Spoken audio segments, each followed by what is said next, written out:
everyone, it's Elise and welcome to my channel, Elise Between the Ears, and welcome to another Free for All Friday. If this is your first time here, welcome, and if you're a return visitor, welcome back.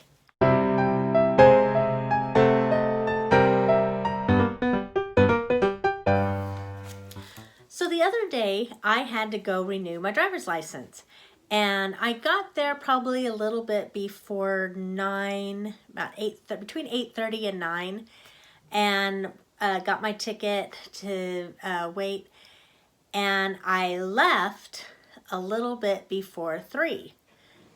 Do the math, that's 6 hours. 6 hours of waiting. Well, it made me think about waiting in line or waiting for things at either Disneyland or Disney World, and how long would I wait for a ride? I mean, you have to admit, we're all pretty spoiled right now with the Magic Band, Fast Pass Plus, Max Pass at Disneyland. You know, back in the day when they didn't have Fast Pass, we would have to just wait in line. And so I just thought, okay, what if we didn't have Fast Passes of any kind anymore? What rides would I be willing to wait for? You know, what would be worth it? So I made a list of my top 5 rides that I think would be worth waiting in line for. Okay, so I wrote them down so I wouldn't forget because I like a bunch of rides and I might get them confused. But anyway, they're in no particular order.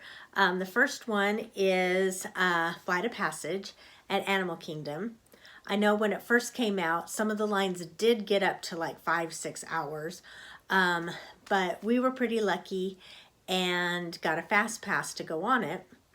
So, but you know, I think even if we hadn't gotten a fast pass, I would have been willing to wait for it because it's such a unique ride. It, you know, combines like soaring over California, with like Star Tours, you know, with the movement and everything. It's just, get so immersed in the ride that I think, you know, you feel like you're really riding a Banshee, and I just think that is so worth waiting in line for. I mean, you don't know about it until you go into it, but once you have experienced it, I think you really find that it's worth the wait to go on. Okay, the second one is the Indiana Jones ride. Now that's more of an older ride at Disneyland, but if you haven't been on it, I believe it's really worth the wait, you know, because you really feel like you're in a Jeep going through the ride. The storyline's really fun. I remember they don't really do it anymore, but when they first opened the ride, you used to be able to actually go into the show building, and you would, I mean, the whole line was in the show. There would be twists and turns and twists and turns, but you were in the air-conditioned building. And so that, I think, was, you know, they had so much to look at, and then they gave you a little card that had a code on it, and you could like decode the writings on the wall. And so I think that, especially back in the day, was so worth the wait.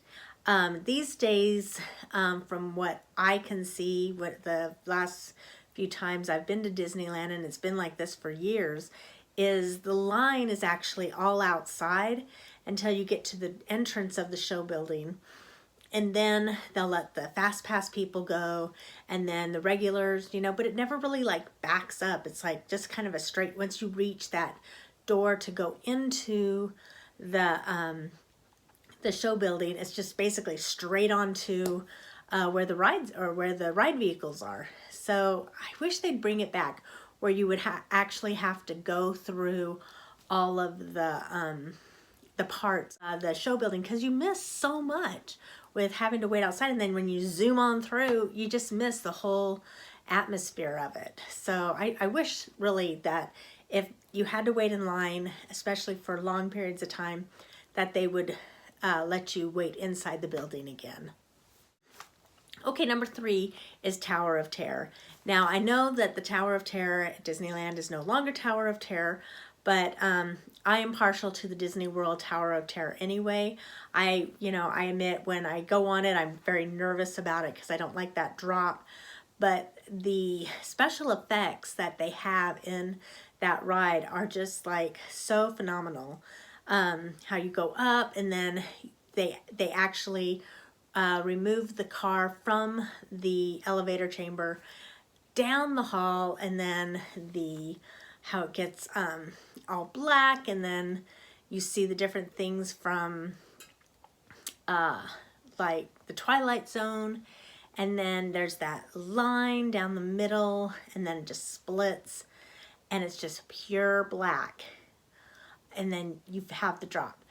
But it's just so cool how they just take you right into the hallway down and around. Actually, it doesn't go around, it just kind of goes down and kind of moves around. But it's so unexpected. Like the one at Disneyland, it's just an up and down drop, but the special effects that they take you outside of the elevator and down the hall just, I think, really kind of adds to the whole experience. And then the drop is that thrill that you get. Like I said, I'm not a big fan of dropping, but that's worth it. Okay, the next one is Radiator Springs Racers. I think that's the name of it. With that, that is just such a fun, unique ride as well. I mean, all of these rides that I'm mentioning have such a uniqueness to it. I guess I really enjoy that, and why I think it's really worth the wait. But this, you get in your little car and you're just going on a nice stroll, and then you get to Radiator Springs and you get the makeover, and then you have your race, and you're actually racing against another ride vehicle. And so I think that's really fun. You never go through the same or have the same results when you go on. Sometimes you win, sometimes you lose. So I really like that part of it. It's just a real fun ride with the different aspects of it, like the calm ride, and then you get into the racing part. It's all just really fun. And I mean, you literally feel like you are taking that drive that they take in Cars with Lightning McQueen and Sally. So that's why I think it's worth the wait. Okay, the last one is Kilimanjaro Safari at Animal Kingdom at Disney World. If you like animals, then you will love this ride, because it is literally like you are on a safari. You get in the truck, you've got your bumps and your squeaky chair or squeaky seats, but you get to see animals basically in a pretty close to their own environment. I know it's not exactly like their environment. It is still on a property where they're watched over, and they do have some limitations. But all in all, it is like you are going through a real safari in the open plains of Africa. So, I mean, that's one of my favorite rides, especially if you go like right in the morning or late in the afternoon, where they're a little bit more active. In the middle of the day, it gets, especially in the summertime, it gets like way too hot, and they're, sleeping more, they're hiding more. But if you go in cooler weather, they're more active.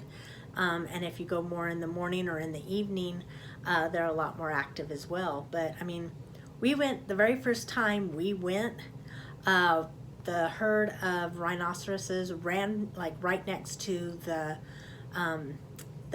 van or truck, and you could literally like reach out and touch it. We didn't, but you could literally reach out and touch the rhinos, and then they like darted right in front of us, and the driver had to slam on the brakes. So it's just a fun ride, and you get to see all these beautiful animals. So that's why I think that one is also worth the wait to go on. Okay, so that is my list of 5 rides that are worth the wait to go on. This is why I need my list. Okay, there's Flight of Passage, Indiana Jones, Tower of Terror, Radiator Spring Racers, and the Kilimanjaro Safari. So let me know which rides you find are worth the wait.